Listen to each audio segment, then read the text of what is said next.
जे आईन क्या भी छाड़ी आईन जाल हूँ गोटे निश्चित भाव में आपको बारंबार कही आज कहूँ जमी गोटे माछटे गोटे थोप गिड़ीदेला से भाभी पारे जे कुआड़े कुआड़े बुलूची पानी भर बुल जो माछुआ जे सूत्र टाण निश्चय माछ भाव मत गोटे किए टाणुचे आईन हूँ से जाल जो नन बेलेबल वारेंट होती आप देखो से नन बेलेबल वारेंट डीएफओ ना एपटे डीएफओ को प्रमोशन माने देखो आईन रे छंदा हो गले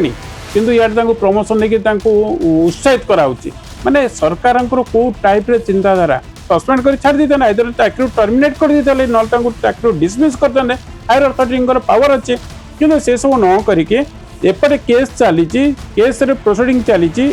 एनबीडब्ल्यू है डीएफओ महाशय को कौन कर प्रमोशन दौरान देखो राज्य कौन चली निश्चित भाव में 2021 मसीह जो घटना घटी बहुत बहुत बड़ चर्चार विषय होता प्रत्येक गणमाध्यम बाजी से गणमाध्यम तथ्य और साक्ष्य प्रमाण तथ्य अनुसार एफआईआर सौम्यंकर परिवार तरफ दि जाता देला आज पर्यंत आपण देखंतु जे डीएफओ फांकी फंकी बुलूले जोटा कि आईन बोधे किसी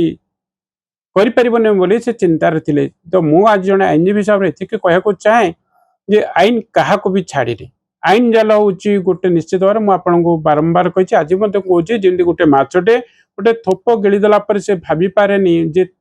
कुआड़े कुआड़े बुलूची पानी भर बुल जो माछुआ जे सूत्र टाण निश्चय माछ भाव मत गोटे किए टाणुचे आईन हूँ से जाल जे जेते बड़ तुम्बी तोफान बा जिते बड़ प्रभावशाली व्यक्ति हेले आईन जालू कहीं भी बाहर पारे ना निश्चित भाव टणा से 2021 मसीह जो घटनाटे घटी डीएफओ एवं आपणकर सीएफओ एवं सीएफओ स्त्री को लेकिन गोटे तुम्बी तोफान घटना घटी सीएफओ मृत्यु होता केमती कि पोड़ी के मारी दि जो अभियोग आसीला राज्य गोटे बहुत बड़ा आलोड़न सृष्टि होता से हत्याकांड रे किए दुई जन थिले गोटे जन होचंदी डीएफओ एवं जे मृत्यु हेले सीएफओ स्त्री बोली संगीन अभियोग आसीला ताको नै कि राज्य और राज्य बाहर मध्य कौन सी गोटे आईनगत तथ्य को लेकिन लोकंकर संदेह करको थिला धीरे धीरे जेतोळे आईन रो परिसर भुक्त हेले आईन रे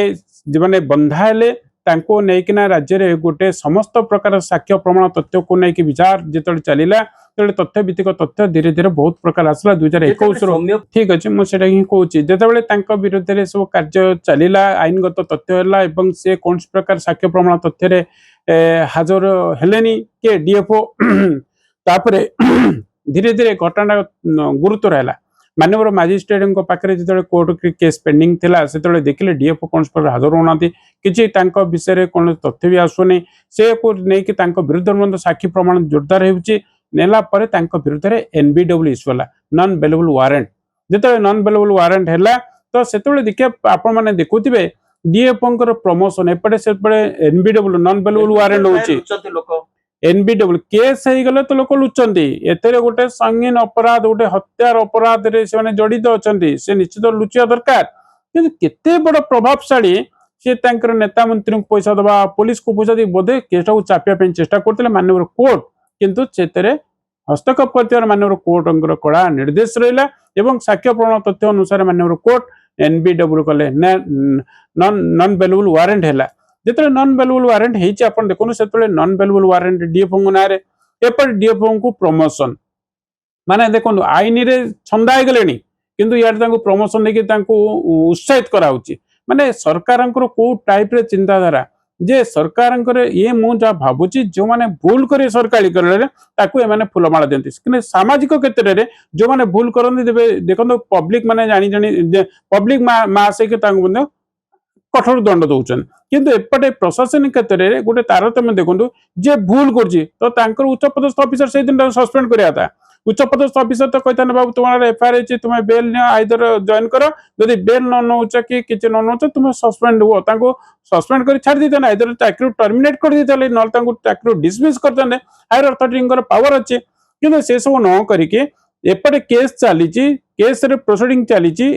एनबीडब्ल्यू है डीएफओ महाशय को कौन कर प्रमोशन दौरान देखो राज्य कौन चली प्रमोशन देले प्रमोशन चली एपटे एनबीडब्ल्यू पुलिस तनाघना जो चलला बाबू देखिले अणायत परिस्थिति बांटी बांटी केते टंका बांटिबो बंधु बांटिबार शेष सीमा शेष दिन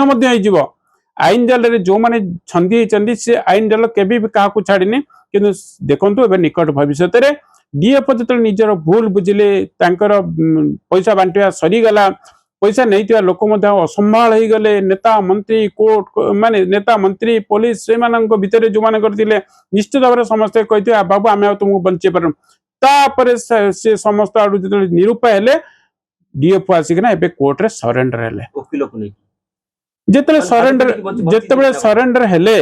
निश्चित भाव में जे कौन से वकील महोदय महाशय निश्चित कहते बाबू तुमको ए केस के भी मुकाबले तथापि जड़े वकील साहाय्य नियंती लोक कहीं मेडिकल गले डॉक्टर साहाय्य दरकार कोर्ट गले वकील साहाय्य दरकार वकील बंधु कार्य वकील बंधु करेंगे कौन से असुविधा